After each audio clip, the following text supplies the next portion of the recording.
However, the show looks like it's finally coming to an end. He recently found out that he had plaque buildup in his circumflex artery from his decades of gear use, probably why he decided to hop off. And so The Rock, after listening to this, says this is 100% not true. I mean, to say 100% not true is to act as if nothing he said is true in that statement. And so what exactly is The Rock commenting on? That he was never on steroids? That he didn't abuse performance-enhancing drugs? You think he's going to admit to coming off of steroids, HRT, SARMs, peptides, growth hormone, any of this stuff? There's not a fucking chance in hell he's clean. No. Not a chance in hell. As big as The Rock is, at 50? Afterwards. Crazy. How about The Look Rock? at that picture of him next to it, the sad truth. Oh my God, that's crazy. How about The Rock had to get on more steroids to play him in a biopic? That's how big Mark Kerr was. They're like, hey If you Rock, want it we to need be you to play Mark legit. Kerr. We need you to get him on more steroids. Pull him down. I bet getting that big probably felt like shit. Well, someone was like, hey, your heart's going to explode, right? And Yeah. number two, you You're got to 50. He wasn't just another Hollywood actor. He was the Hollywood actor. The guy studios trusted with billion-dollar franchises. The guy brands loved. The guy audiences rooted for. From wrestling arenas to blockbuster screens, his story was sold as the ultimate underdog fantasy, a man with $7 in his pocket who turned hustle, discipline, and positivity into global dominance. Motivational speeches, gym selfies, charity posts, smiles everywhere. But behind that carefully crafted image, cracks had been forming for a long time. And lately, they've become impossible to ignore. Because once you stop looking at The Rock as a symbol and start looking at him as a pattern, a very different picture starts to emerge. One that involves control, ego, manipulation, and a constant need to win, even when the story isn't supposed to be about him. The first real warning signs didn't come from critics or tabloids. They came from inside one of the biggest franchises in film history, Fast and Furious. When Dwayne Johnson joined the franchise in 2011, fans were ecstatic. His character, Luke Hobbs, brought fresh energy, raw power, and star presence. Many even argued that he single-handedly revived the series at a time when it was starting to feel stale. On screen, it looked like brotherhood, family, loyalty. Off-screen, it was chaos. Multiple insiders from the Fast sets later described Johnson as difficult, unreliable, and increasingly entitled. He was allegedly late to set constantly, sometimes hours late, sometimes not showing up at all. Entire production schedules had to be reworked around his availability. And then came the Instagram post. In what seemed like a passive-aggressive flex, Johnson praised his female co-stars while taking a not-so-subtle shot at his male castmates. He accused some of them of being unprofessional, weak, and unable to confront him directly. The post didn't name names, but everyone knew who it was aimed at: Vin Diesel. What made the situation worse is that Vin Diesel chose not to respond publicly during production. He finished the movie, did press, and kept things civil. Later, he would describe his approach as tough love, a method he believed was necessary to push performances where they needed to be. Johnson didn't see it that way. Instead of letting it go, he held on to the resentment. And rather than resolving the conflict privately, he made a move that permanently fractured the franchise. In 2017, Universal announced a Fast and Furious spin-off, Hobbs and Shaw. No Vin Diesel, no Fast family, just Dwayne Johnson and Jason Statham. From a business standpoint, it worked. The film made over $700 million worldwide. On paper, it looked like a win. But culturally, it was a disaster. Fans didn't see it as expansion. They saw it as a hostile takeover. The heart of Fast and Furious, racing, loyalty, found family, was replaced with over-the-top action, invincible heroes, and cartoonish villains. Even longtime cast members weren't hiding their frustration. Tyrese Gibson openly criticized the spin-off, accusing Johnson of hijacking the franchise and turning it into a vanity project. Johnson responded by mocking Tyrese's music career. Just a little quick shout out to Tyrese, his new album, Black Rose. I just heard it. I literally just heard it. I heard the whole thing in my trailer, and I've got to say, in all honesty, it's the biggest piece of dog shit that I have ever heard. Everyone's laughing, by the way, but it's true because everybody's heard it too. Everyone heard it, right? They look at all, everyone's like, yeah, big piece of dog shit. Shouldn't be called Black Rose, it should be called big piece of black dog shit. That's what it should be called. Not even the hard, dried up dog shit for 7 days. It's the soft dog shit. It's like baby, it's like that. That's what the album is like. And I never want to hear it again, and I'm never gonna forgive him for wasting my time. That is time I will never get back. It's like dog shit is in my ear, motherfucker. A low blow that shifted the narrative from professional disagreement to personal humiliation. That moment mattered. But you know, The Rock and Vin Diesel couldn't be on set at the same time. They hate each other so bad. They had to shoot different scenes and like shoot it so it looked like someone was there. They hate each other so much. Didn't the Rock gotten a big thing with Tyrese too, right? Tyrese just flipping out because like all he has is Fast and Furious. Really? So that when The Rock did a spinoff, he's like, how dare you? We're a family. Rock was like, no, we're not. Well, They gave me a wasn't it spinoff, dumbass. But remember when The Rock was shitting on his music? That was fantastic. That guy, you know what he does? He just goes to the gym. The Rock With 2 hours sleep. a lot of steroids. You think? Joe. Do you really? You think he's getting big like that from cocaine again? Cocaine again? He used to do cocaine? No, I'm saying the John Jones thing. Because it showed something deeper than creative differences. It showed control. See, the issue was never that The Rock didn't get along with Vin Diesel. The issue was that The Rock didn't want to share space. He wanted ownership. He wanted leverage. He wanted to be the center of gravity. And this need to dominate didn't stop with Fast and Furious. It followed him everywhere. By this point, people inside Hollywood had started noticing something unusual about Dwayne Johnson's contracts. Very specific clauses. They couldn't look weak. They couldn't take extended damage. Even in fictional worlds, The Rock couldn't be seen as anything other than unstoppable. Jason Statham and The Rock refused to lose fights against one another. Jason Statham, come on, bro. That actors including Jason Statham, Dwayne The Rock Johnson, and Vin Diesel have contracts demanding that limit the amount of punishment their characters take in fights. Because they don't want to look like bitches. Oh, good lord. You imagine telling your agent that? Like, I'm down to do it, man, but I read through the script. When he punches me in the face, I'm not going down, bro. I'm not doing it. You imagine doing that? On paper, this looked like brand protection. In reality, it was ego management. Writers had to rewrite scenes. Directors had to reframe action sequences. Entire story arcs were flattened to make sure Johnson always came out on top. And as a result, his movies began to feel hollow, predictable. Stakes disappeared because audiences already knew the outcome. He was invincible, not because the story demanded it, but because his contract did. Fans noticed. Critics noticed. The illusion of authenticity started to fade. But the real turning point came when The Rock entered the superhero arena. DC Comics wasn't just offering him a role, they were offering him influence. Black Adam wasn't supposed to be just another movie. For Johnson, it was a power play. We will create Black Adam for him to be the most powerful and unstoppable force on this planet. The most powerful and unstoppable force in the entire universe. He didn't want to fit into the existing DC universe. He wanted the universe to bend around him. He publicly positioned Black Adam as stronger than Superman. For example, like Black Adam has all the powers of Superman, but Superman won't kill because he has a code of honor and a code of ethics, which we appreciate and love, but Black Adam will kill. He pushed for cameos that executives weren't planning. He distanced himself from Shazam, even though that connection was central to the character's lore. Behind the scenes, rumors swirled that Johnson was positioning himself as a creative authority within DC, possibly even a leadership figure. Then the movie came out, and it flopped. Despite massive marketing and a huge budget, Black Adam failed to meet profitability thresholds. Fans were underwhelmed, critics were unimpressed, and DC executives were forced to restructure their entire cinematic strategy shortly afterward. Instead of acknowledging the failure, Johnson doubled down. He released carefully framed financial numbers claiming the film was profitable, figures that many industry analysts quickly challenged. The spin didn't help. If anything, it made things worse, because it looked desperate. And when DC brought in new leadership, Johnson was quietly pushed out of the future plans. For the first time in years, The Rock lost control, and he did not handle it well. This pattern, domination, denial, deflection, didn't stop there. It followed him into his next major project, and that's where things really started to unravel. By the time Dwayne Johnson walked away from DC, the cracks in his image weren't just visible anymore, they were structural. Hollywood insiders had already been whispering for years that working with The Rock wasn't what people thought it was. The public saw discipline, professionalism, and leadership. Crews saw delays, reshoots, and a star whose schedule mattered more than everyone else's. That gap between image and reality exploded during the production of Red One. On paper, it was supposed to be a guaranteed hit. Holiday movie, massive budget, Chris Evans, Amazon backing, a perfect opportunity for The Rock to prove that even after the Black Adam stumble, he was still box office gold.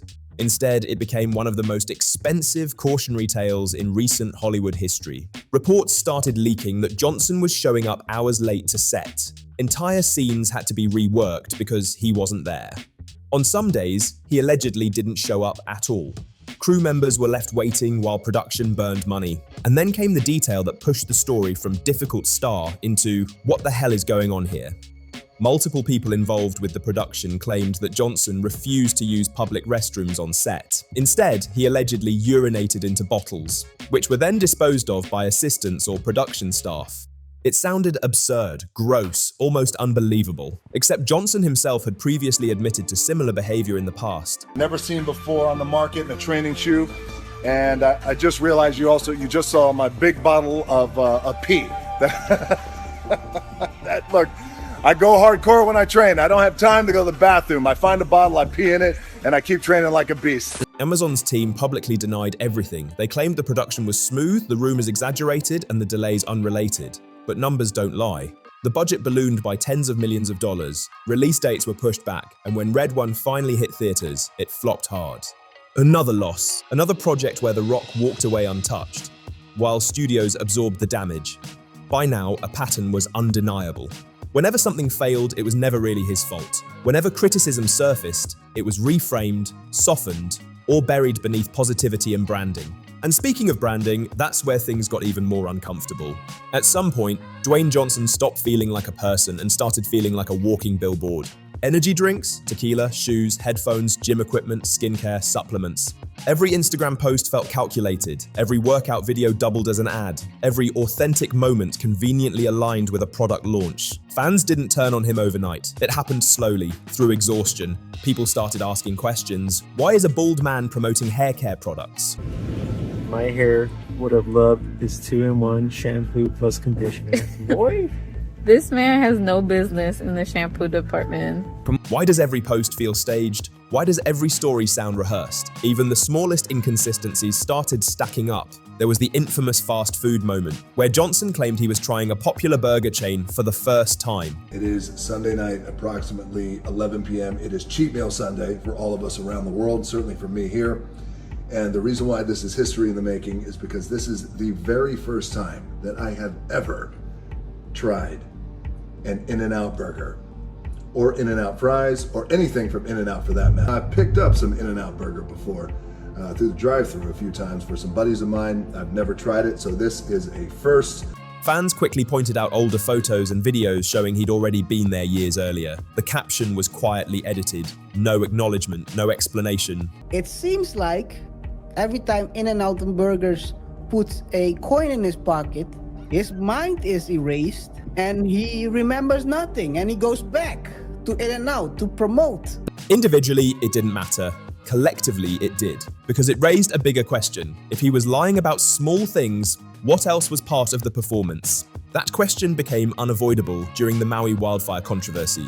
In 2023, devastating fires destroyed large parts of Maui. Johnson, who often emphasizes his Hawaiian roots, partnered with Oprah Winfrey to launch a public donation campaign. We were so concerned about what was happening in Maui, and so we have created the People's Fund of Maui that will put money directly in the hands of the people who need it right now. So if you send a donation, just click where you see below and send a donation. That money is going to go to one of many residents who have been displaced in Maui. On the surface, it looked charitable, but the optics were brutal. Two ultra-wealthy celebrities asking regular people to donate money while sitting on fortunes themselves didn't land the way they expected. The backlash was immediate, angry, personal. Johnson responded with an apology video. There was some backlash that came with launching the fund, and I want to address and acknowledge that backlash right now. And here's what I have to say about that. I get it, and I completely understand. And I could have been better. And next time I will be better. And that apology might have revealed more than the controversy itself. He didn't really do anything wrong. He even donated millions of his own money. But the fact that he felt compelled to apologize showed how fragile the image had become. He wasn't responding to logic. He was responding to perception. Maintaining approval had become more important than conviction. That same insecurity followed him back to the place where his legend was born, WWE. When Johnson returned to wrestling in a corporate role, fans were excited, nostalgic, hopeful. But that excitement didn't last long. Behind the scenes, his position gave him creative influence. And once again, he used it. Are we gonna see you? Well, look, you guys know, I feel like you know me, I'm a long gamer. Yeah. And I like to build. And this is something like this. What this is, if myself and Roman Reigns were to main event WrestleMania, and I mean this very respectfully of all the WrestleManias prior, because I grew up in this business and I love it, we could possibly put on the greatest and the biggest WrestleMania of all time. A massive WrestleMania storyline was teased. The Rock versus Roman Reigns, biggest match imaginable. There was just one problem, Cody Rhodes. For years, Cody had been building momentum. Fans were emotionally invested in his journey. And suddenly, he was pushed aside to make room for The Rock. The backlash was instant. Hashtags trended. Clips were disliked into oblivion. Fans accused Johnson of hijacking the spotlight yet again. This time, WWE couldn't ignore it. For the first time in decades, The Rock didn't get his way.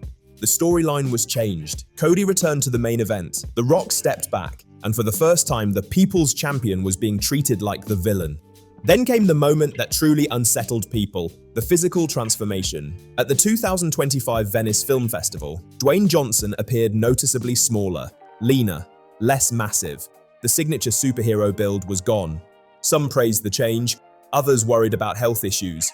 But a louder theory spread online. However, the show looks like it's finally coming to an end. He recently found out that he had plaque buildup in his circumflex artery from his decades of gear use, probably why he decided to hop off. And so The Rock, after listening to this, says this is 100% not true. I mean, to say 100% not true is to act as if nothing he said is true in that statement. And so what exactly is The Rock commenting on? That he was never on steroids? That he didn't abuse performance-enhancing drugs? That Johnson had finally stopped using performance-enhancing substances after decades of maintaining an impossible physique. The Rock addressed it publicly. He blamed schedule changes, diet shifts, and role preparation.